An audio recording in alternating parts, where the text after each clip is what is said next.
Good morning, good people. Today I'm going to get a chance to play with my new long arm that I just purchased. It was the Bernina Q24 with the Qmatic software to do automated quilting because I'm kind of a novice at doing my own freehand, free motion quilting. Not good enough to do quilts.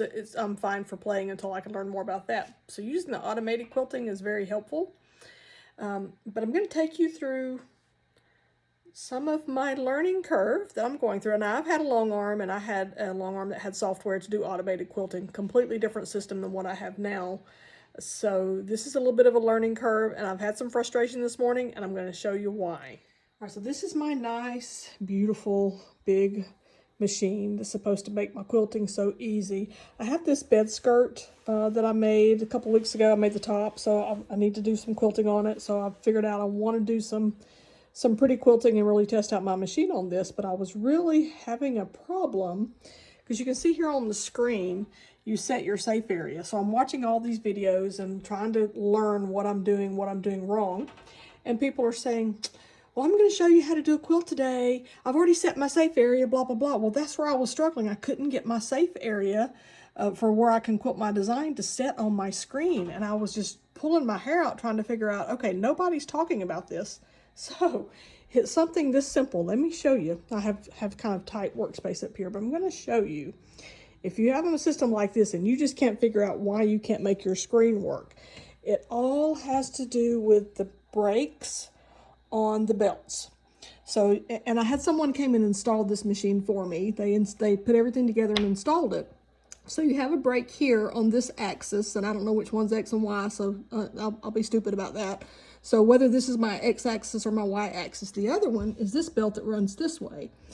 Well, this belt right here, when they installed it, I'll show you, they had the belt like this. So when I thought I was locking the belt, it's not doing anything. That was my whole hiccup for this system. So you have these belts, you can lock and unlock them, but if they're not in the correct position, you can't lock the belt. And if you can't lock the belt, the software isn't going to allow you to load your design correctly. So I think that's my whole issue. It wasn't allowing me to set my safe area to tell the machine where it's allowed to quilt and where it's not. So that's where we are. So now I'm going to see, now that I figured out that was my problem and I got that fixed, I'm going to see if I have any success now in trying to get this design loaded and see if it stitches out. So bear with me. Well, I'll be back. All right, so now that I figured out my problem of why I could not get my designs to set, my safe area to set, I think we're ready to go. So what I've done for the top part of this table runner to kind of match this design here, I chose to do these cute little circles just on that top section. So that's what I've created, and I've told it how big to make that design so it should fit pretty closely in that space that I have. I've got my safe area set. I think we're ready to go. So the first thing I need to tell it to do is what order to sew these in, because this is not one design, it's three separate ones that I've put on the screen.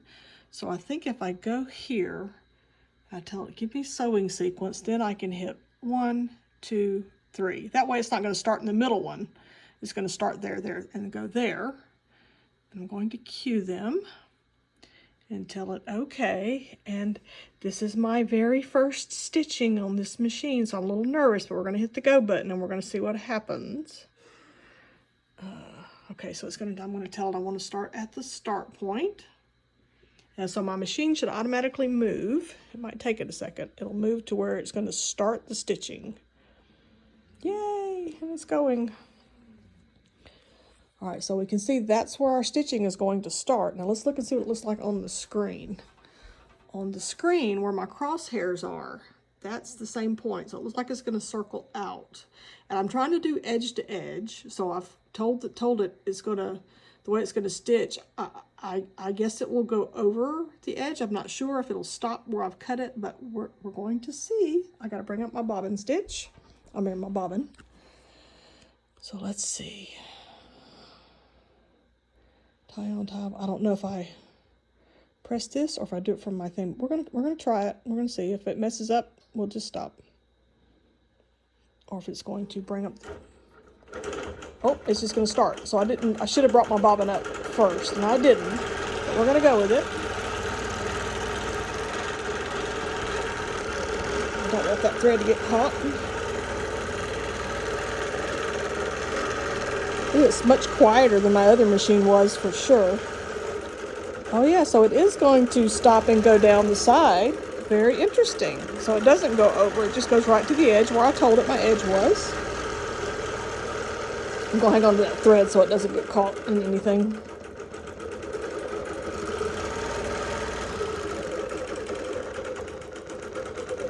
And I'm just using a really creamy colored, well, actually I guess it's a gray. It's a gray color thread that I'm using to kind of blend in so it doesn't stand out. On the back side though, I have an orange thread on the back of this blue fabric, so that's going to show. But it's the back side, so who cares? It's just what was already in the bobbin when they set my machine up, so I left it. Okay, so I'm just barely coming down into the next section, which is fine. Just getting a feel for how this works. Okay, so now it's going to let me pull the bobbin up or just keep going, and I'm just going to keep going for the next design because they should just kind of link together, I think, and if they don't, that's okay. Yep, I'll have a jump in the end. I need to. This time, hang on. Let me put my phone down for a second because I'm trying to do this one-handed. I need to cut this thread, and I am going to pull the bobbin thread up this time, and we're going to see what happens, so hold on. Okay, so my bobbin underneath there, since I didn't pull it up and cut it, it went across, but I'm going to try to pull the bobbin thread up. I really need a GoPro because this is hard to do, holding things with one hand while I work. Needle up, down. All right, so I should be able to, yep. Okay, so there's my bobbin. I need to pull it out. Again, I'm trying to work one-handed here, which is really difficult, but if I miss it, we'll just pull it up again. Yep, we'll have to pull it again, which is fine. All right, so bear with me. Let me get that bobbin thread up. There we go. This time, I think I have it. Yep, okay. Because you really need to start with your threads up because you have to kind of hang on to those threads to get your machine started. Let me get my scissors out of the way. All right, and here we go. I'm going to start again.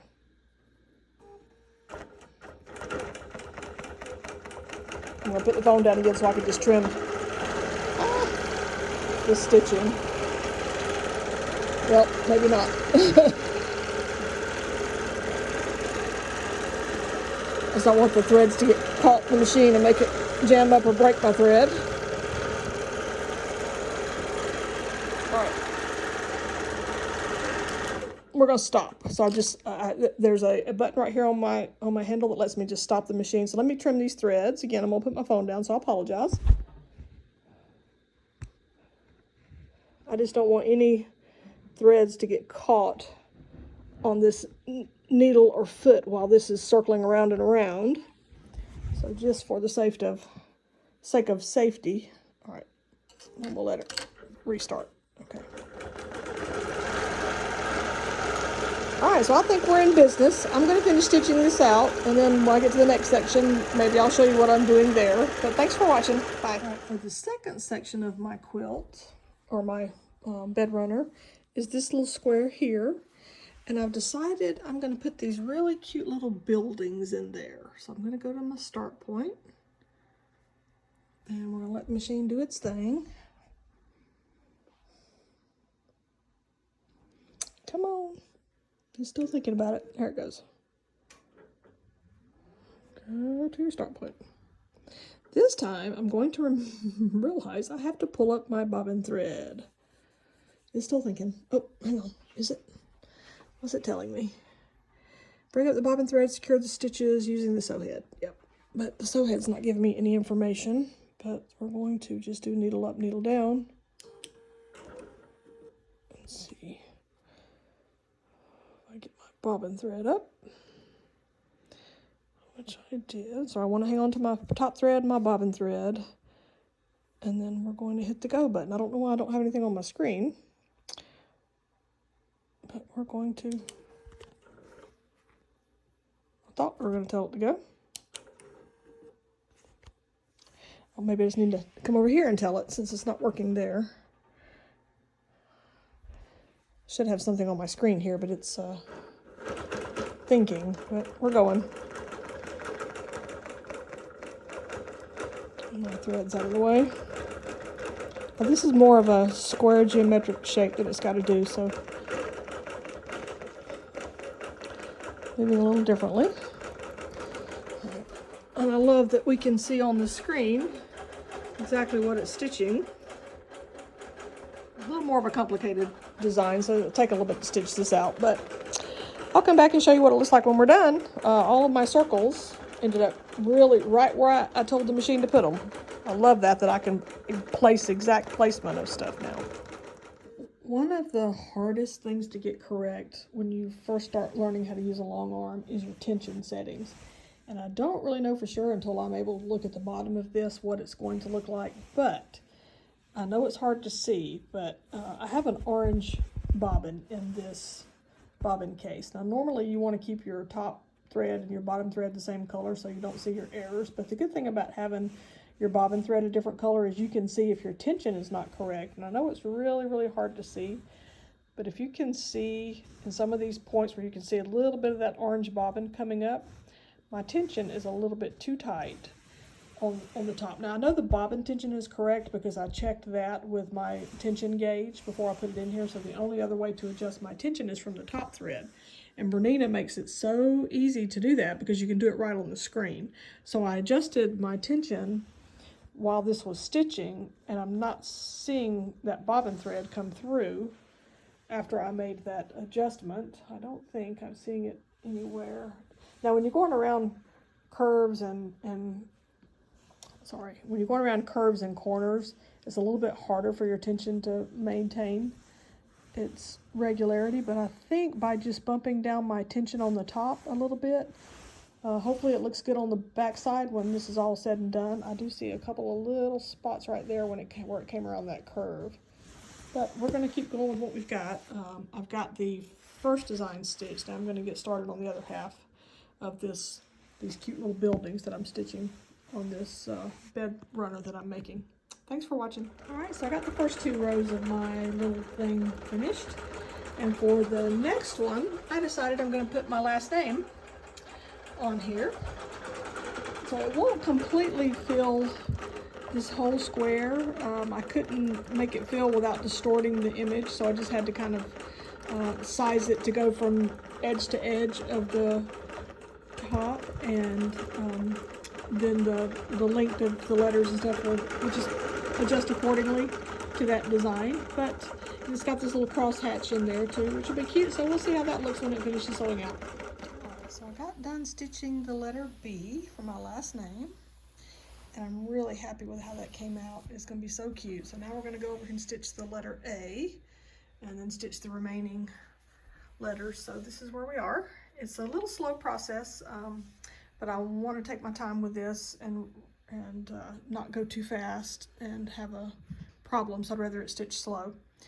But so far so good. I'm going to stop for just a second and take a few minutes just to talk a little bit about what I've done so far. This is my first project, which I had already said, on my new Bernina Q24 using the Qmatic software, and I had previously had a different long arm and a different software to operate that long arm. It was a less expensive machine. Obviously, this is a pretty expensive piece of equipment here, but I'm a firm believer in you get what you pay for. The other machine that I had was less expensive. The software was less expensive, but I struggled so much with that machine with fighting with tension settings constantly. I had one project I was working on where the needle actually went down and didn't come back up and drug across the top and tore it. Needle breaks, constant thread breaks. It was just such an aggravation and such a headache that I ended up hating that machine every day that I owned it. So I sold it and saved my money and finally invested in this machine. And yes, like I said, it's a very expensive piece of equipment. You get what you pay for. The quality of this machine so far, and just this first project, I have sewn one, two, three, 4 different lines of designs on this bed runner that I'm making. The tension settings are so easy. I mean, I've been even looking at the back of this, and I'm using this minky fabric, which is really difficult to work with if you don't have a long arm like this to load your back. In the past, before I had a long arm, trying to make quilts, especially using this minky fabric, it was such a pain. You have to crawl around on the floor to try to baste your quilt together. Then you end up with folds and wrinkles and bumps in it. And the age I'm getting too old to crawl around on the floor. It kills my knees, it kills my back. It's just such a pain. So being able to load and baste your entire quilt on this frame using this wonderful minky fabric, which is fabulous after the fact, but it's so difficult to work with without something like this. To have a machine that will help you automate your tension settings. It runs quietly, it runs smoothly. The software is so fabulous. You can pinpoint exactly where you want your design on your quilt top. I don't have to just have one design over the whole quilt. I can do multiple different designs in different sections, which is what I'm doing on this quilt. I did one section of circles. I did one section that had these really cute little buildings, and I'll show this whole thing when I'm done. Then I did a section that actually embroidered my name on this quilt top, and then I did a section of circles. Well, now I'm going to do another section of these loops. But I just want to show you how easy it is to place your design exactly where you want it to go, because on this screen, if you see this little crosshair right here, it's kind of hard to see, that is where the head of my machine is at. So I'll show you. I'll just move the head. I'll move it down a little bit, move it over, and come back and look at the screen. And you see, it shows you exactly where the head of my machine is. So I can tell it, okay, I want this design to start right here on the edge of the next section of my top. And I can look at it on my screen and I can see exactly where that is. So I know where to place the design, how big to make it. I can increase the size, which is I did. So if I select this button right here, I can make this design larger or smaller. So the second thing I did was, after I figured out where the top of the design needs to start, I can come over here and move this sew head down to where I want it to end. So that's about where I want the bottom of my design to be. It's just in this section of the quilt top. And I come over here and look on my screen and I can see exactly where it's going to end. So maybe I need to bump it down a little bit, and it's kind of clunky trying to do it on the screen, but you have these buttons right here, and I'll zoom out a little bit. If I click these buttons, maybe I need to move that down a hair. Oh, I got to get out of what I'm doing. So I was resizing. So let me get out of the resizing. So now here's my design. If I touch this little arrow right here down, it'll bump it down incrementally, just a hair. So there's where the bottom of it will end. Then I've duplicated this design across as far as I need it to go. And yes, I'm a little outside the lines here, but I'll show you how to deal with that in a second. And there's some great videos out there that I've watched that's helped me some with this. And then there's some things I've had to kind of figure out on my own. So let me go back to the top and make sure I have this design where I want it to start. And I do. So it'll stay right in that section. So now to get rid of where I've gone outside the lines, I come over here and use my trim. And I want a vertical trim, so I'm going to select vertical, and now on my screen, that's where it's going to trim. I just tapped it, and everything in the black is going to trim. So I come over here and click the button, and I'll show you what happens when I click the button. Boom, it takes it off. So now I just come back and do trim again. Oops, I got to select the design first. So select the design, select your trim. Now I want to place my line here, where it's going to trim. But now look, it looks like it's going to trim. Oops, I see, I selected horizontal. I need vertical, do vertical. And you also have an undo button if you really get too far into something that's wrong. So if you can see here, it looks like it's going to trim it to the left, and I need it to trim it to the right. So all I do is click invert, and boom, now it's going to trim to the right, and select my check mark. And now I'm going to have that design perfectly fitted in that space. And over here is where some of the other designs I did. I just moved them off the design screen so that they're not impacting what I'm currently doing. So if I hit the start button, let's just get this started, and let me show you where it's going to start. So I'm going to tell it to move my machine to the start point. Now let's watch the machine move. This is such a game changer for quilting. Absolutely. All right, so I need to pull up my bobbin thread. So let me get a hold of that. Hang on, I'm trying to do things with two hands and one hand is busy. So let me put you here so I can hold this thread. I need to hold on to my thread while I pull up my bobbin. Oh, well, let's try that again. I'm trying to hold it with the same hand I'm holding my phone with. All right, let's pull up this bobbin thread, which is right here. So you always want to pull your bobbin thread up. And my bobbin is orange, so you can see it. So there's my bobbin thread. Then I'm going to just click the go button while I hang on to those threads.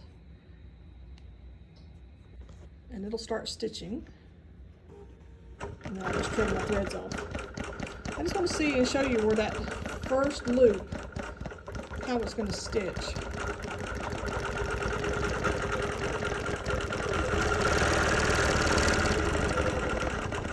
Perfect placement.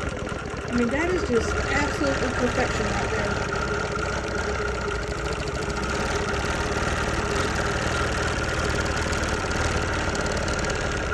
Absolute perfection in the placement. And that is just,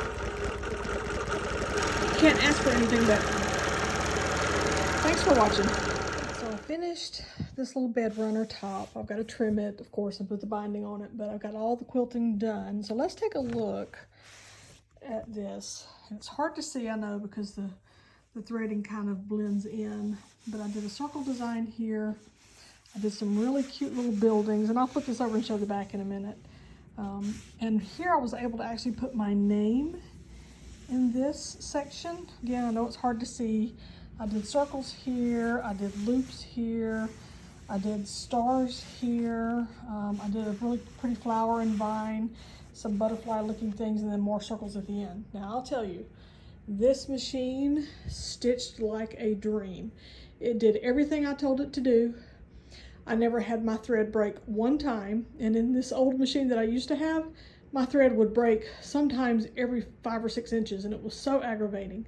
So to go from that to this fabulous machine is just, it's amazing.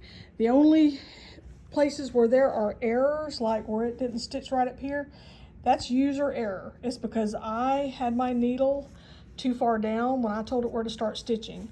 And so any errors in this are because of me not telling it correctly what to do. But I'll show you the back, because on the back is where we can really see the designs that I stitched. And working with this minky fabric is going to make this just fabulous, which is so hard to do when you're hand basting a quilt and putting it on your domestic machine. It's like, it's aggravating to try to do minky material, but you can see the design's much better from the back. The tension settings on this were a dream. I mean, I've got basting stitches in here too, so any threads you see, that's just my basting stitches that I will pull those out, and a lot of that will be lost when I trim this, but you can really see the design so much better from this side because the fabric is just a plain, it doesn't blend in. And because I use this minky fabric, even though I had orange bobbin, you can't even see it. It's sunk down into this fabric, and there's my loops. Let me pull this up a little bit where we can see the rest of it. Bear with me. Again, I'm doing everything with one hand. So there's my really pretty little circle design I did in that section. And here is my name, which of course is upside down because we're looking at the back of the quilt. But isn't that just fabulous? I can't wait to put this on the bottom of the bed. And then these are these really cute little buildings that I did, almost like maybe Middle Eastern looking. I'll smooth that down so it's easier to see. Can't quite get that to smooth, probably has a little wrinkle in it. And then at the other end, just more circles. So I put circles on each end, and then I did different design in each one of the sections of this bed runner. I am so happy. I just wanted to share. Now I'll tell you, there are a lot of videos out there that give you instruction on how to set the designs and how to sew. I started in the very beginning though, as I said in the beginning of this video. struggling with not being able to even start my design because I couldn't get the computer to recognize my safe sewing area. And it all had to do with the fact that the belt was not engaged correctly when the machine got put together. There are no videos out there that I have found that even talk about that.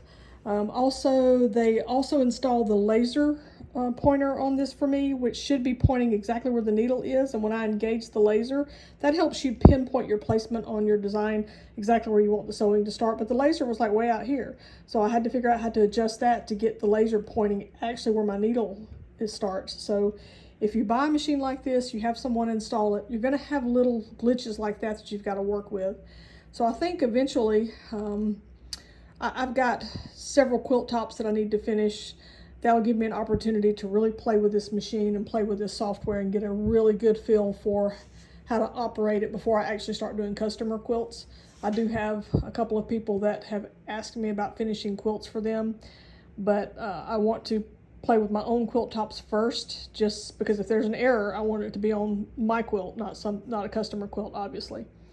But if you're interested in, if you're a sewist, quilter, and you make quilt tops, but you can't finish them because you don't have the equipment, that's a service that I will now be so comfortable in offering.